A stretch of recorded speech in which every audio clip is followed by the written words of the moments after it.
Muy buenos dias. Soy Kevin Coim with Tech Ranch Austin. Hey, hello everyone from El Salvador. You know, it's Kevin. We're going to be going through and doing another special VO Weekly today. And right now I am in El Salvador. I'm going to tell you all about it. And our special guest, Monica Taher, will be joining us. Let me just go through a couple of slides real quick. Again, welcome back to the Venture Outfitter. Venture Outfitter, for those of you all that know the history of Tech Ranch, as we got out of the co-working business and did a lot more work across the world internationally with, it just makes sense to leverage the new brand that we're launching. This is called the Venture Outfitter. And we'll tell you more about that as it develops, and definitely want to get you involved as we shift, and especially as we come out of the COVID economy. I'm sitting here. I was really wanting to turn my desk so that you could see that window right there, because it's absolutely beautiful here. Absolutely beautiful here. I'm in San Salvador, in El Salvador, the capital of El Salvador. And it's just amazing. And the drive in last night after I flew in, just a very, I don't know, for my friends in Mexico, I might even give you a little bit of a hard time about how nice it is here in El Salvador versus Mexico. No hay problema, but really beautiful. Just wanted to share the screen. I tried to get the lighting right, but I was like, no, the lighting's absolutely horrid if I didn't do it this way. But I had to like show off a little bit. So welcome from here. Let's see. Now my screen is not allowing me to change. I want to make sure I mention to everyone our a sponsor for today, DualWorks, one of the co-working places. Actually, the co-working place that bought Tech Ranch's co-working place out has been sponsoring a lot of the meetings, especially for those of you all that are international entrepreneurs that need a point of presence, a physical presence in Austin. As you're doing U.S. market entry, one of the things that Linda, who runs DualWorks, has done is she is a long-term Tech Ranch entrepreneur. She was in Venture Forth 17. We're now at roughly Venture Forth 50, and our cohorts, to give you kind of an idea. She runs DualWorks, definitely a big fan of the ranch, and has got special things that's set up, especially for a number of our Mexican entrepreneurs landing in Austin, so that you can get involved. In fact, for the mailbox only and the point of presence stuff, it's even less than $200 a month that she'll do special deals for you. So thank you to our sponsor for today. Today, part of what we're going to be doing is just talking through some different ideas about what's happening with the community. And since we have a VIP as our guest, instead of going into the normal community kind of interaction that we have right now, what we're going to do is I'm going to save that time to have more time for the interview, because I really want to make sure that we can gather parts of your questions. So just as a reminder for future interactions, at least 1 out of 3 meetings of the VO Weeklies, I really like to run in a format where we can put your questions, your issues first. And so please do make sure that you bring them up. If you want to get on that schedule, let myself or someone else on the team know. You can post it into one of the WhatsApp channel or onto the Mighty Network as well. And because I really like the way that we've been doing over the last few times, all the interaction among the entrepreneurs, because, a community of entrepreneurs is probably the strongest thing that the world's ever seen on how we're working together. And just as a reminder, the presence, that idea that if you want to take on the whales and sharks of the world, a school of piranha that is entrepreneurial ventures organized, loosely organized, but working together, can actually take out anything larger than that. And that's part of what we're here to do, to work with each other. So today I have a special guest. I want to make sure that we welcome her, Monica Taher. And in fact, I hope I'm not mispronouncing your name. You'll have to give me feedback. She is like, some people have heard me talk about people that are triple threats. Well, she's got even more than that. She's, as I understand it, a mom that's then been a successful technology entrepreneur who has also been a CNN host for CNN Espanol. She's also, she's got a fashion brand that she's working on now. She joined President Bukele's administration as he was going for the presidency of El Salvador, and now represents El Salvador from a standpoint of technology and innovation. And given that you guys know that I love entrepreneurship, I love technology, I love innovation, that's the whole thing that we talk about here. Part of the interesting thing I wanted to make sure we spent some time about was talk about this idea of building bridges, not walls. As an example, my friends in Mexico, you guys have heard me talk about this 1,000 times, right? That instead of using our investment dollars for stuff that, blocks trade and blocks interaction, let's figure out the way that we can really build bridges. And so I'm excited to have her here. And I was mentioning last night in kind of the pre-interview, some of the things that we can talk about back and forth, especially given that we have US, Mexico, and El Salvador represented today. And, then other people beyond that, other countries beyond that to be talking through. Monica, welcome. I'm excited to have you on the program today. Thank you so much. It's a pleasure to be with you here and talk about what we're doing in El Salvador, and especially talk about technology, which I'm very passionate about. Yeah, so thank you. Well, so part of what we want to do today as we're talking through things is I'd like you to give just a little bit of your background. You've mentioned that you've been doing a lot of things around technology, entrepreneurship on the behalf of part of the administration here in El Salvador. Can you give us just a taste of what's going on? What's going on in El Salvador, or what's going on with my life? Well, I think the life thing would give us context. So tell us that first. But yeah, I really want to get to both questions, because I think that part of the secret to the two questions is that they're intertwined in a very interesting way based on what I know about you. So yeah, tell us about yourself, your background, who you are, and things like that. Absolutely. Then again, thank you for having me here. I was born in San Salvador, the capital city, and about 30 years ago, I knew that I wanted to go to college in the States, and I started trying to see how I could make my dream come true.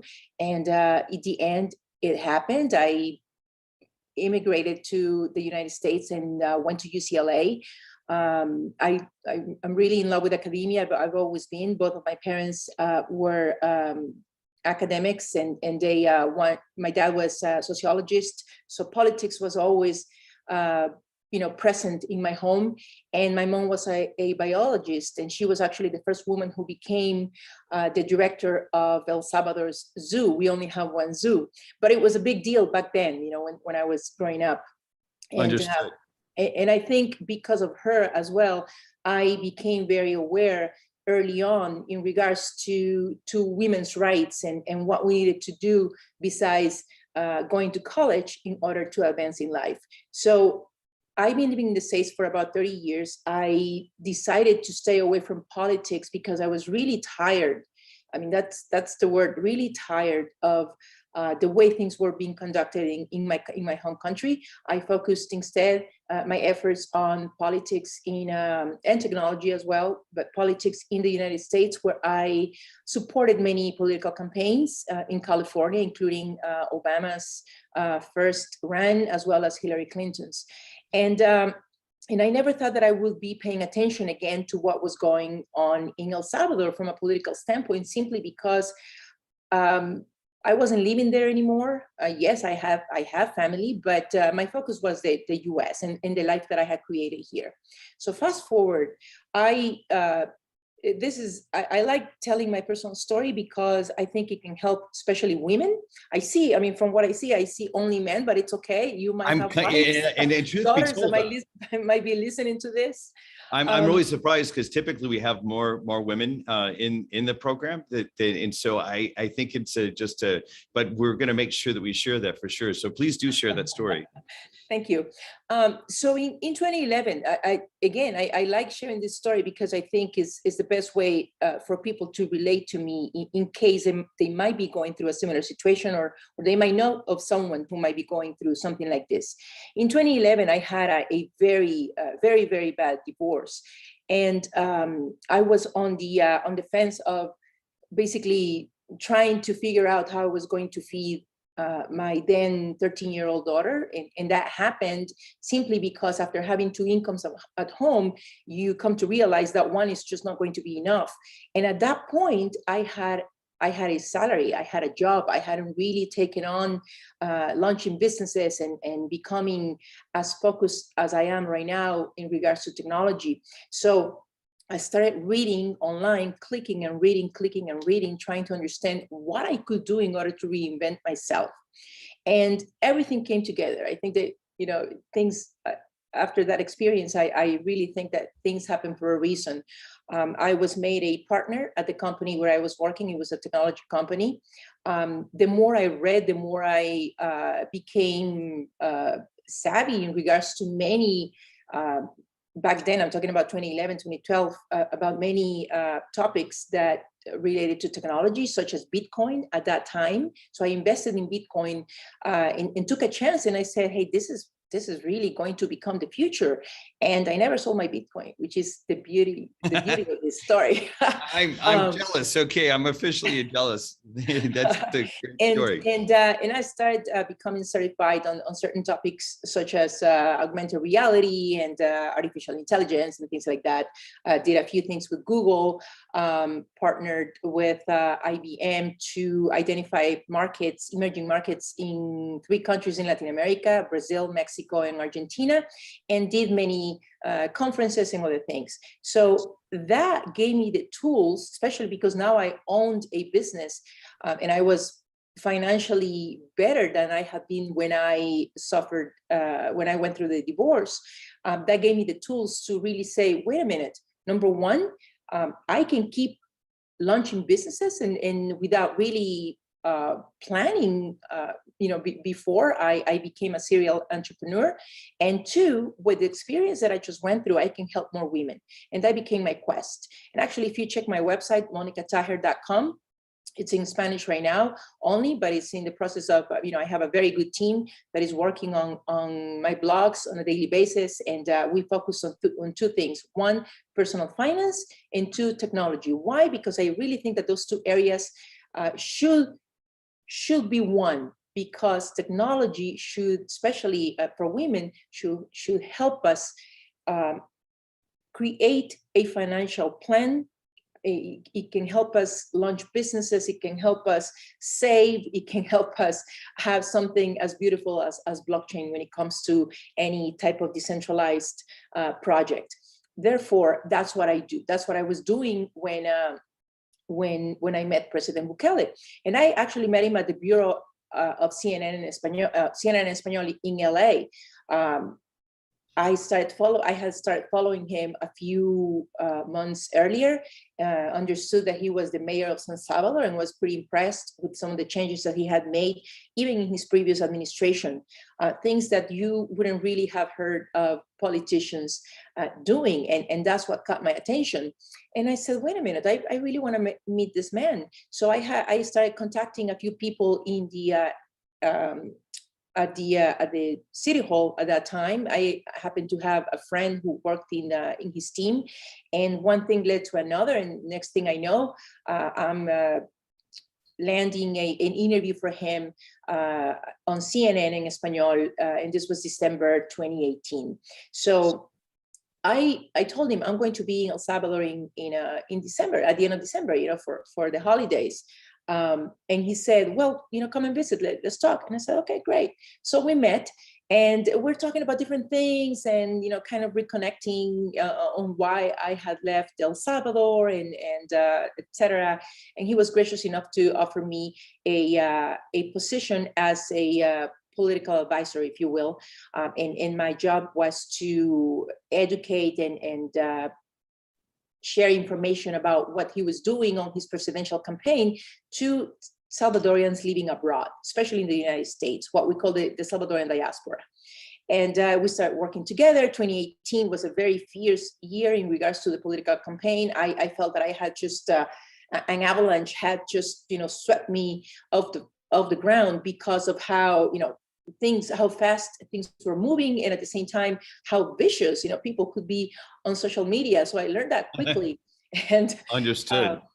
And while I was still pushing the issue of technology, I was excited about the fact that he was a millennial, he was very technologically savvy, and he had plans to modernize the country. And that is the reason why I'm here, because I believe that even if I have been away from my home country for 30 years, I owe it something. I owe the fact that I can share my knowledge and share what I have been learning all of these years, and the fact that I happen to live in a world power, in a country that is so powerful. I now gravitate in a lot. I do this on a monthly basis. I gravitate between the States and El Salvador. Actually spent all of last year in El Salvador. So it's really, I'm dividing I'm bi-coastal, if you, not even bi-coastal, transatlantic, if you will. I don't know how to call it. but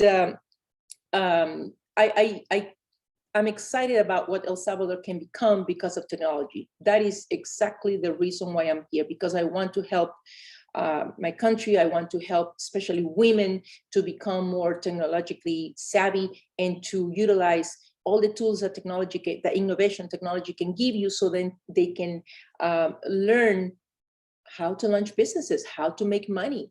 I think it's about time that El Salvador modernizes, becomes more of a also, I mean, we're seeing it with the law that was recently approved, with the Bitcoin law. It can become not just a pilot, but an example for countries in the region, and why not, maybe the world.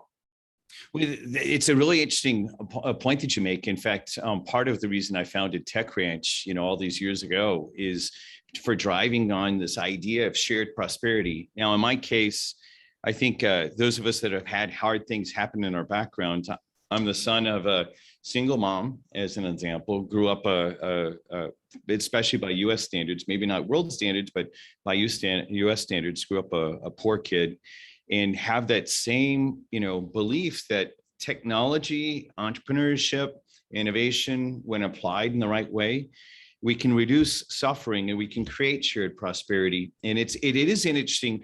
I really keyed in on part of some of the writing that you did on your blog. You had a statement that you said that was called out. And since Spanish is not my best, but I puedo hablar, pero tengo problemas algunas veces. Sometimes I have problems with the words that I say. Some of my friends from Mexico are smiling right now because they know that with tequila, I can actually do a little bit better. But the thing that you said was that with technology, and I think you're even mentioning with blockchain, there's ways of things, there is this innovation space. Can you talk a little bit now, and now that we have kind of that personal sketch, shift a little bit more and say, what is happening in the country? What is, what are the type of things that might be interesting for entrepreneurs in our network to know about what specifically this test bed of El Salvador and what's happening? Correct. Well, I work for the Trade and Commerce Secretariat of the Presidency of El Salvador, which basically means, it's a long title just to say that that entity leads the investment that comes into the country and oversees, supervises the other entities that in a way do the same thing. Having said that, my position is the only one that focuses specifically on investment as it relates to technology and innovation.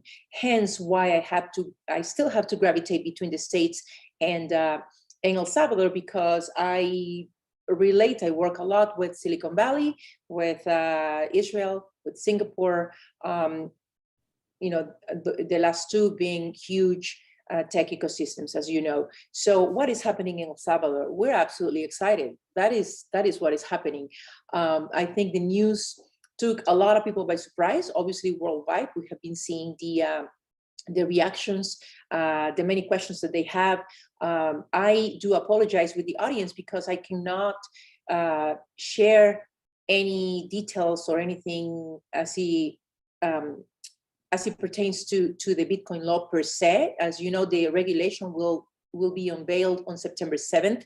What I can tell you is that I have been involved in onboarding many companies that have come to El Salvador, many investors that have knocked on our door, that are wanting to, many already have opened offices in El Salvador.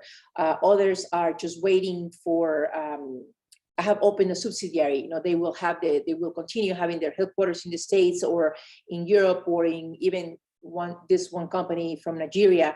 But they are opening another a subsidiary, right? But most of the companies that we have welcomed with their investments, they have opened physically an office in El Salvador. So we're seeing a lot of movement. We're seeing a lot of investment coming in. We're seeing a lot of ideas. And with that, the diversity of all the different projects as it relates to Bitcoin and, you know, obviously cryptocurrencies, blockchain. So it's pretty exciting. And so that just so everyone knows, like I think that for part of the core that's present right now with us in the audience, you know, just to frame in kind of what's been said, and Monica and I have talked about this, that she can't talk about the specifics of the law that's about to be announced on September 7th. I've already said, hey, sometime after that, we want to ask, because for those of y'all that don't know, historically in the city of Austin's case, the first Bitcoin, blockchain, cryptocurrency entrepreneurs found their home at Tech Ranch, and so we've got a history there. But the thing that I want to say is, so what's interesting is right now, what has been publicly announced is that Bitcoin is going to be legal tender in the country, and in one of the cities on the West Coast, it's already being used on a day-to-day basis, like, you know, on the streets, as an example. And it's pretty exciting. In fact, when I was in the airport last night, there were advertisements about different, you know, Bitcoin companies. Also, there was one blockchain company that was announced. We're going to do a follow-up about that, just not just about El Salvador, but more in general, just because as a technology visionary myself, I'm real excited about what blockchain technology represents to the world, and specifically the implementation of Bitcoin as well. And so we'll actually make sure that we'll make sure that we bring her back to talk about that, or, you know, get the right people involved, because I think it's really interesting.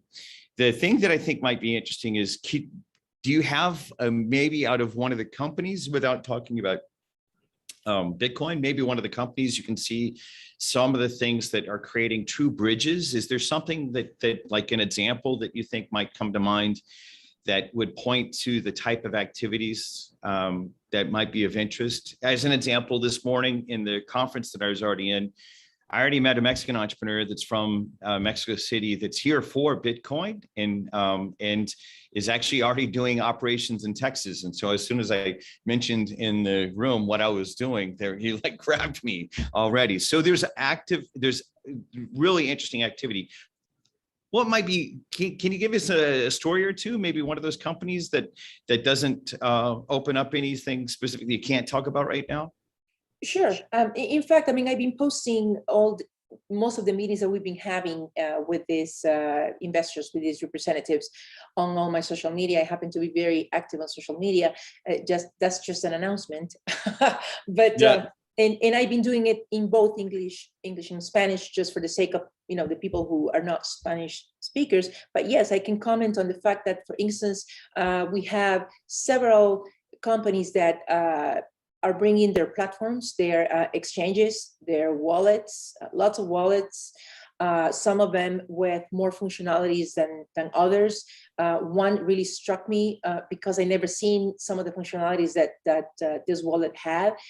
So it's exciting to see that it's not just the fact that we have this array of companies and knocking on our door, is really that because El Salvador is becoming the first country that will adopt Bitcoin as a legal tender, we might have the most modern methods, if you will, or the most technological companies as it relates to Bitcoin in our country. And that to me is great, because it means innovation. That translates basically in innovation. We also have another company, and I can say this publicly because I posted about it.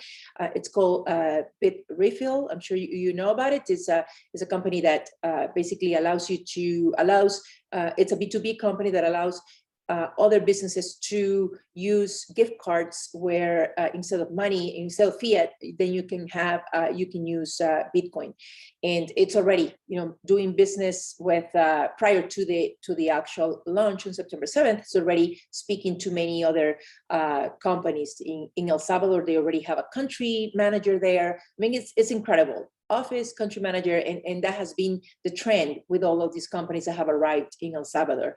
Let me see, another company also, this other company is focusing on NFTs, and it's called Chain Flowers, and they actually are going to be, they have been talking to the artisanal, like artesanos, right? Artisanal market and people and entrepreneurs that you find at the mercados, at the local market, not just flowers because of its name, but really artisanal, paintings, crafts, anything. And we have lots of that.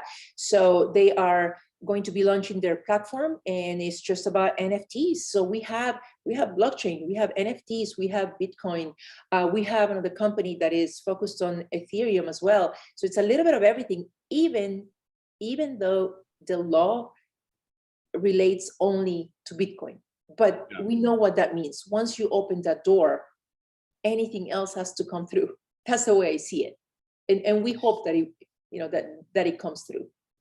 Let me mention something from my perspective that I think complements there, because I think citizens from larger countries like the Mexico and the United States and larger groups, it is really interesting to see. I'm going to use an example that's from the Baltics. In 2018, 2019, I did a lot of work in Latvia and in Lithuania. I was in, as an example, 2 times in Lithuania in 2018 alone.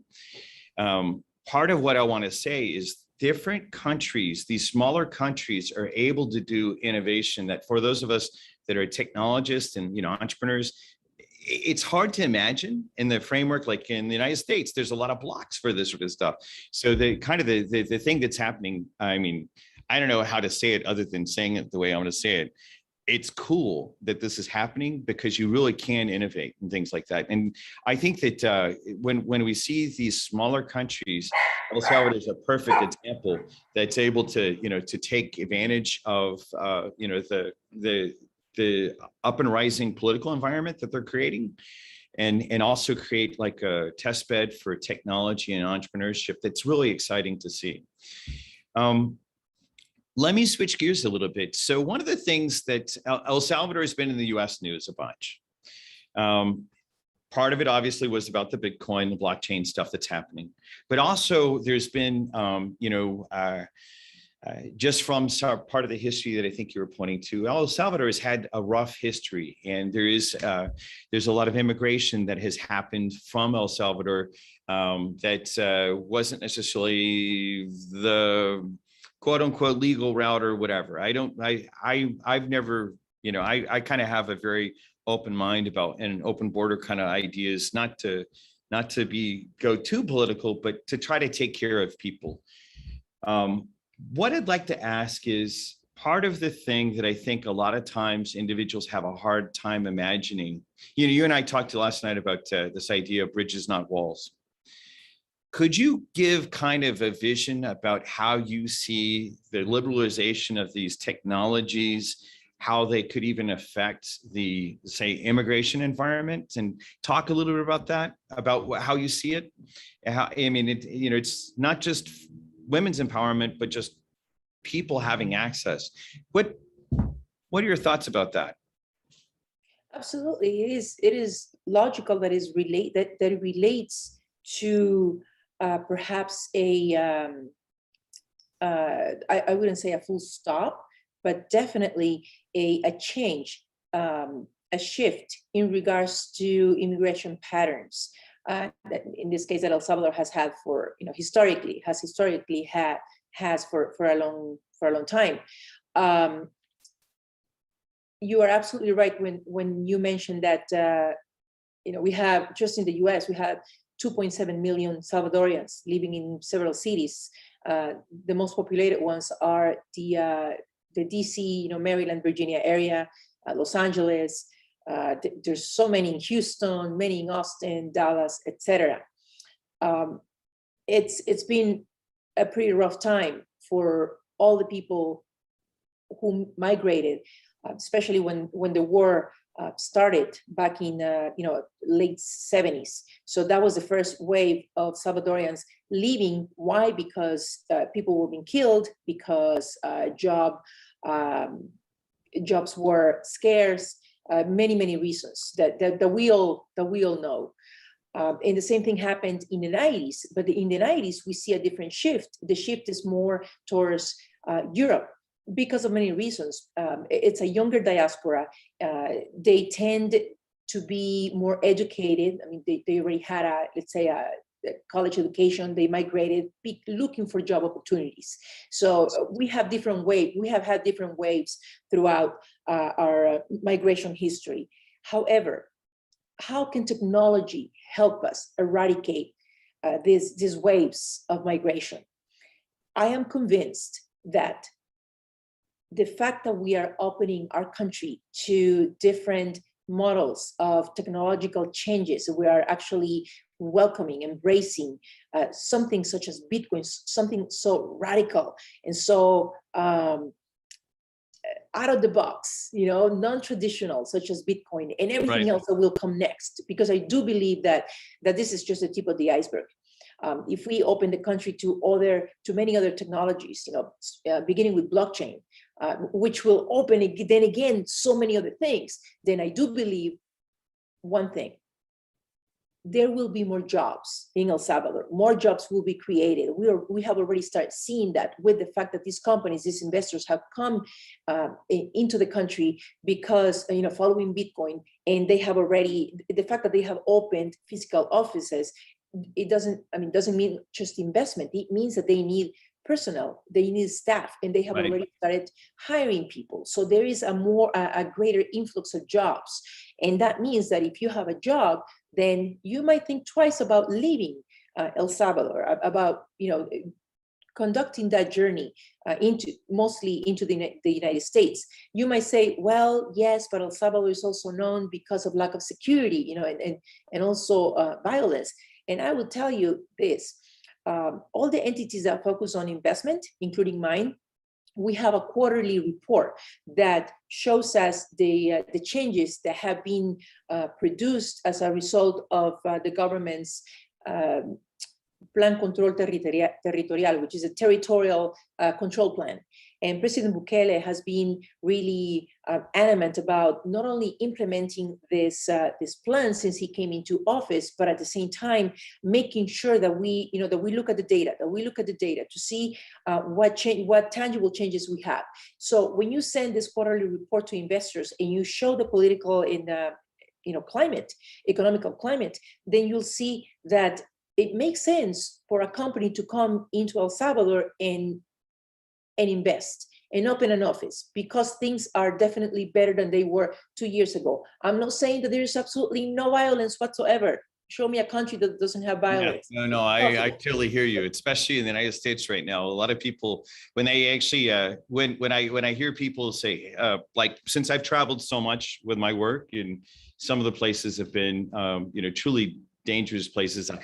Part of what I wanted to actually find out is I'm here in El Salvador because my perception has been that El Salvador is safer than some of the other places that, I've like Nigeria. That's a pretty rough place for an American, for someone from the US. And so El Salvador, I came here myself personally to kind of report back to the investors and entrepreneurs that I work with. So I get what you're saying. And that I totally want to point to that, part of what I hear Monica pointing to is this idea that, at least in the way, around Tech Ranch, we think about how do we get to shared prosperity? You have to have biosecurity, you have to have physical security, you have to have food security, you have to have, all the different pieces. You need to be able to have, transportation, all this sort of stuff to drive towards this notion of shared prosperity. And, part of the reason I personally came on this trip is to feel it firsthand.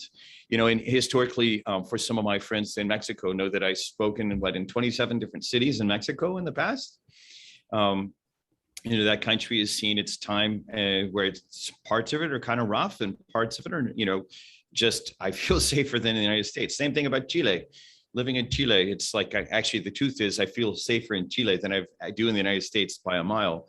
And some of you all know that in 2009 in Austin, Texas, I got assaulted. So I'm like, hey, yeah, it puts a lot of perspective in it. And I think I think you're right that because of what y'all have done concerning, or what the administration has done in El Salvador about driving towards an environment that would bring the technologies and that then brings the investment, everything else will quickly grow. So the point that I just really want to make, and this is also me speaking back to my fellow Texans as an example, is that, with all the investment that we make, we can build bridges or walls. And the truth is that there's never a wall that's ever worked long-term in the world. There's not one.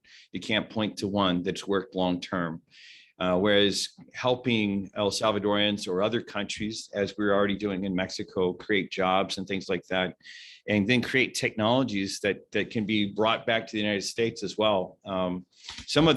We have a handful of entrepreneurs that are live that, a couple of them actually have technologies that are being brought to the US that are going to save lives in the US as well. Right. And the same kind of thing. And once you realize that innovation is not just happening in Silicon Valley anymore, it's also happening in Austin, Texas, also in Tel Aviv, but also in Monterrey, Mexico. There's some really interesting dynamics that can come out of that. So I appreciate you speaking about that, because it's really interesting. I think this is an interesting time in El Salvador's history, and through technology, entrepreneurship, innovation, and open minds, we can do some amazing things. I'd like to see if I know that a couple of the guys that are present, a couple of the entrepreneurs that are present, and I just got notes that we have another technologist from El Salvador, another female technologist from El Salvador that happens to live in Monterrey, Mexico. She's never interacted with me, but I got a note a while ago that she's present. I'd like to make sure that in a little bit, if she feels comfortable, to have her ask a question. I'm going to put David Potes, one of our entrepreneurs from Monterrey, Mexico, on point, because he had a couple of different things. He was, as we started talking about this trip in one of our previous community meetings, he actually asked some questions about it. David, do you have a question? And then anyone else that might have a question, send me a chat so that I know, and then we'll go through and have a few of you get to ask questions to Monica. Thank you, Kevin. Hey, hola, Monica. So yeah, I do have a couple of questions. Just to give a brief intro, so like you can have a little more context. I work in the healthcare space, and what we are creating here in Mexico, and it's an idea that we've been working with Kevin to export to the US, is to create a virtual care center. First of all, it's a virtual care center for the population here in Mexico, starting from primary care and then preventive, and use that data to know the patient and how we can better create services for the patient, but also to use this technology for immigrants in the US to have better access to healthcare in the US, right? But specifically from what you've been talking about, I do have a couple of questions. And in the same line of you're talking about modernization in El Salvador, that I think is really, really interesting. Is there also, as the same way you're talking about blockchain and Bitcoin, what has been the pace in terms of healthcare, in terms of talking about virtual care, especially right now with COVID, that probably has been enforced with COVID, and just to give a little more context, here in Mexico we haven't experienced that, and that's something I also wanted to ask a little bit more along, is that how much does the President Bukele's vision of modernization has helped all that you have been talking about? Because I mean, not to get too political, like Kevin said, but here in Mexico, we're experiencing the opposite right now with this current administration. Right? That's a great question, and I'm glad that you asked. and we're going to talk a little bit about healthcare simply because, and this is information for everybody. If you visit presidencia.gov, B as in boy, as in government, but in Spanish, presidencia.gov.sv, B as in Victor, which is the symbol for El Salvador, SV. You will, on the menu, you can check our digital agenda. And it should be not just in Spanish, but in English. And if you don't have it, I would be more than happy to share it with you. Basically, the digital agenda 2020-2050 shows us a path that takes us into all the different areas that our government is going to be focusing on, including healthcare. One of the pieces of this puzzle, as it pertains to healthcare specifically, talks about the fact that we want to create a digital identity in order for everybody to have an expediente, to have a digital profile, but a health digital profile. We need to create first a digital identity, meaning instead of having our driver's license, or in this case, we call it DUI, our identification card. In a physical way, we need to digitalize it, as well as many other documents, data basically that will be digital. And the same thing will happen with our healthcare records. The same thing will happen with our education records. That's just a snapshot of what you will find on this digital agenda, and we're working towards that. However, I understand that the conversation is larger than that. It's more than just having a health digital identity. It has to do with methods such as what you're describing. I can tell you as well that there are other things that we're doing in conjunction, such as the creation of a medical tourism cluster. There are so many industrial clusters around the world, and we are in the process of launching an ecosystem of clusters that encompass the aero cluster, which is basically the air special cluster. We're going to be betting, we're going to be focusing on the space industry, because it's one that is also it's also a new frontier. In regards to the medical tourism cluster, I can tell you that our diaspora, the Salvadorians living abroad, especially the ones who live in the States, and I mentioned that it's about 2.7 million, give or take 250,000 plus their relatives happen to hold a TPS status.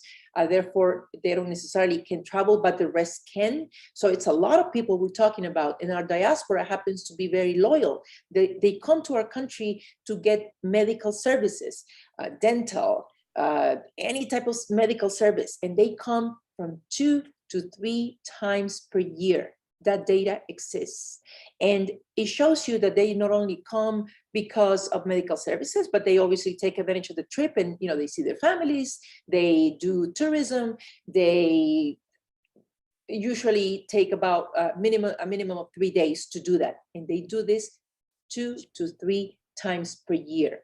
So the launch of this medical tourism cluster it's only the beginning in regards to all the different projects that we're thinking about doing, again, from a technological perspective, because we're talking about databases of doctors that should be at the tip of your hand, for all of our people back in the States. And we have many other projects that at this point in time I cannot disclose, but I can tell you that we are on that road already, thinking about healthcare, then again, from a decentralized perspective. Yeah, it's interesting. I mean, just to frame that in from the standpoint of the things that I hear concerns-wise in the United States for entrepreneurs, the number one block to entrepreneurship in the United States is the fear of leaving the corporate job for healthcare reasons, for not having health insurance.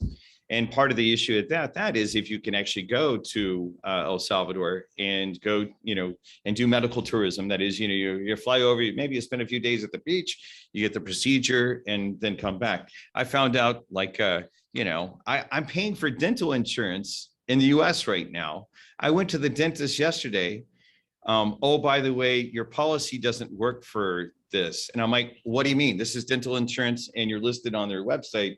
All right, well, so there is some work that has to be done way back here, that there's a good chance I'm going to be one of the customers of one of these things, because it's actually less expensive and just as high quality. And you know, that's exciting things to see.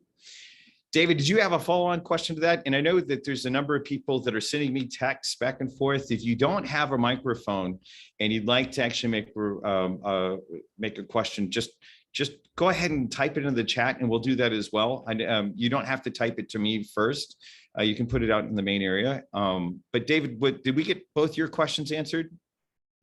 Yes, definitely. It was really interesting to hear this last part about medical tourism, and we can relate in Mexico because we have the same. I don't know if to call it issue.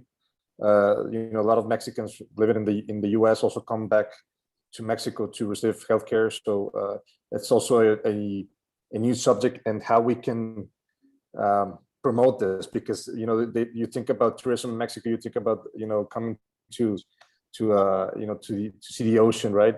But we also have, you know, the good medical quality to offer. Yeah, thank you for the answer. Just one quick follow-up, and I'm pretty sure the answer is going to be pretty simple. But are you also considering using blockchain also for healthcare, in terms of, you know, the data integration of data, and how to, you know, create the blueprint of the digital blueprint for you know, each citizen and things like that? Maybe. Yeah, well, we're going to have Monica back when she can actually talk a lot more about other stuff, because now that I mean, actually, after I got to read a lot about her background, I'm like, okay, yeah, Julio, the member, the person at the embassy, the El Salvadorian embassy in DC, really found me the right person that speaks directly into what our community wants to talk about, you know, from the standpoint of solving world problems and doing really interesting things. Let's see, Renee, I mentioned, or someone mentioned, that Renee doesn't have a microphone, but she says, I am a woman in tech and higher ed, teaching computer networking, cloud, data science, and AI, artificial intelligence. What can I do to help you? In fact, one of the community's things is we're really big about making requests. Like, the community is very open to requests that are made. That's one of our fundamental ways that we coordinate and do interesting things across the network. So what's your request for Renee, and then more generally for the community at large? Excellent. First of all, thank you, Renee. Thank you for the offer. When the Bitcoin law was announced, when it was approved, we had two fronts of companies and investors, and mostly, I mean, entrepreneurs, I should say, as opposed to investors. On this other front, we had people who wanted to come and invest with their companies, and we also had people who wanted to come and help, and they wanted to, from obviously more of an educational standpoint, as it related to, you know, Bitcoin and blockchain and cryptocurrencies and everything, especially, you know, focused on the population, which is something that we need. I think this is a selected group because we all understand how blockchain works, what Bitcoin is. We talk about artificial intelligence, and we're not necessarily lost about those topics, but think about someone living on the outskirts of not even San Salvador, not even the capital city, but it's some remote town, you know, who perhaps at this point has to go on top of a tree in order to get better reception, you know, with his or her cell phone. It is a reality. So education is absolutely key for the success of anything that we are planning on doing in regards to technology. If you already have a platform, an educational platform, then it will be easier because we can line you up with the Innovation Secretariat or the Ministry of Education and see how you can align classes, you know, courses, I mean, anything that can help our people, especially though if that information is in Spanish. If you don't have a platform, I would still be happy to put you in contact with those entities so you can see how you can plan that type of synergy, which I'm sure will be helpful for our people. Yeah, perfecto. That's perfect. let me, so we're coming to the end of our time together, and I just want to make sure, I want to signal to see if there's any other questions that that our live panelists have. Oh, wait, one just came in. Jorge, I just mentioned this. How is El Salvador going to measure that the energy they're using for mining the cryptocurrency will intensify the climate crisis? And Jorge, since you're live and I see your face, you might even, why don't you ask the question, because you might even put a little bit more color around the reason you asked.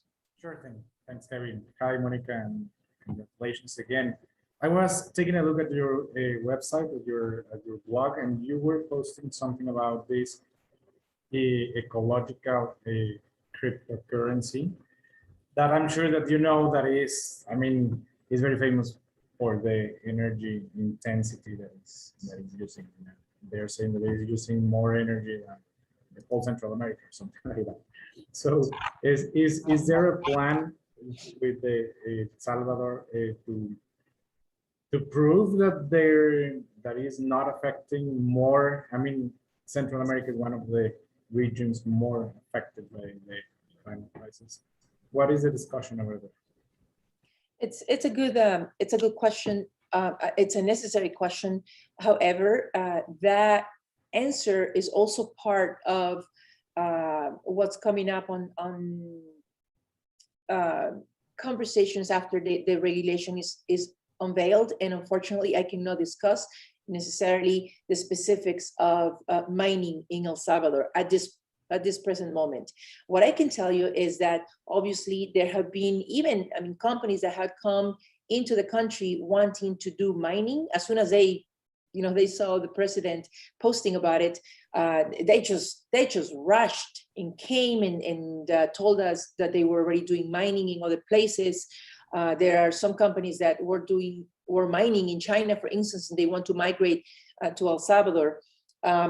And they have had key meetings with the Energy National Council, as well as the entity that oversees anything energy related. Therefore, those conversations are taking place. Every single angle of, in this case, your question from an eco standpoint are being analyzed, but unfortunately, I cannot disclose details. Sounds great. And I would expect the question from Jorge, just because of he runs a architectural firm based out of Guadalajara, Mexico, that focuses on the ecology of buildings as well as energy in general. So thank you for the question. ESG and efficiency in buildings. Thanks. Yeah, exactly. We'll make it a point, like I said, to follow up on some of the other issues, because it's interesting to see. I've already read some other stuff that I don't, since I don't know if it was authorized articles, I won't talk about it. But there's a lot of stuff that's been talked about that specific issue that's in the trade press, and I don't know if it's real or not. So you might just even look there as well. Cool. Well, I tell you what I want to do is I want to go ahead and bring us to a wrap on everything. I'm going to be in El Salvador for the next couple of days. And actually, I'm here till Sunday. And part of my goal will be just learning a little bit more about the environment, walking the streets. You know that I've already had my official first pupusa, like Mexico has the taco, Chile has the empanada.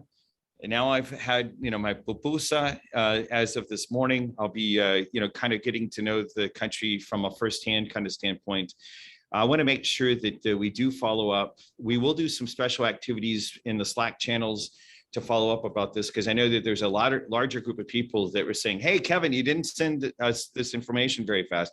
This whole trip happened really fast. The government of El Salvador had invited me to come a few weeks ago, and something happened with my dad this last week, and I apologize. It just, life was that way, but then it opened back up. So we'll have a little bit more planning, and we'll see if we can talk Monica to come back in. First and foremost, Monica, I want to make sure that I say thank you for you taking the time, and especially in the very quick, between the embassy, you and me, and just like taking your time out of your day about this. you and the country and President Bukele are doing really important work.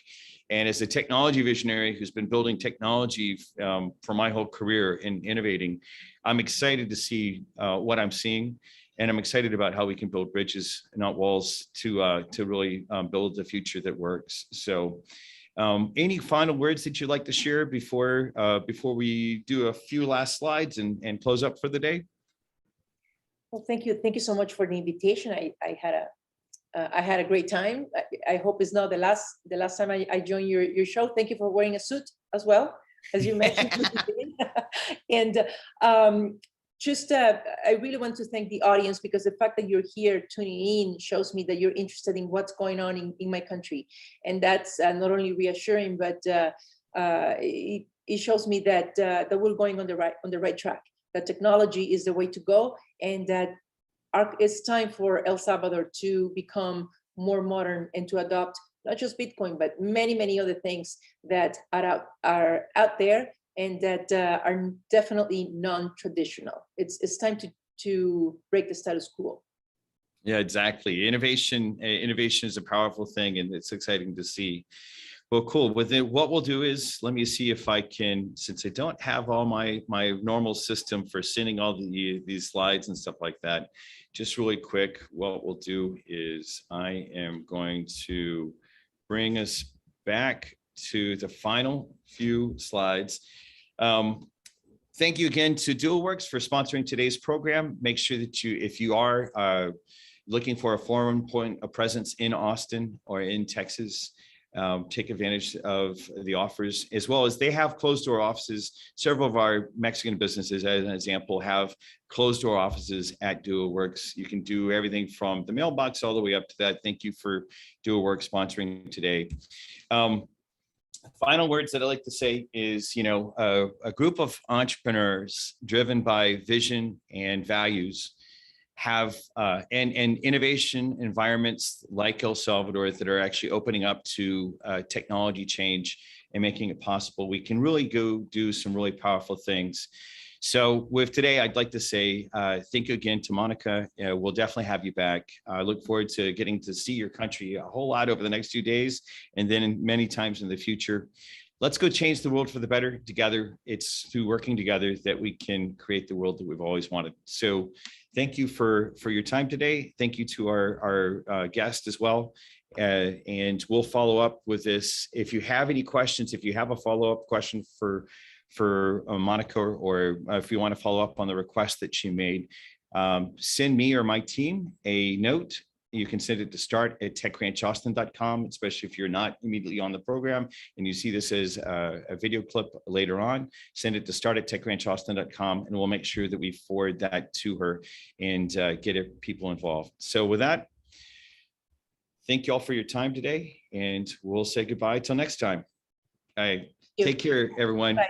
Let's go change the world for the better together. Take care. Bye-bye. Thank you. Thank you. Bye.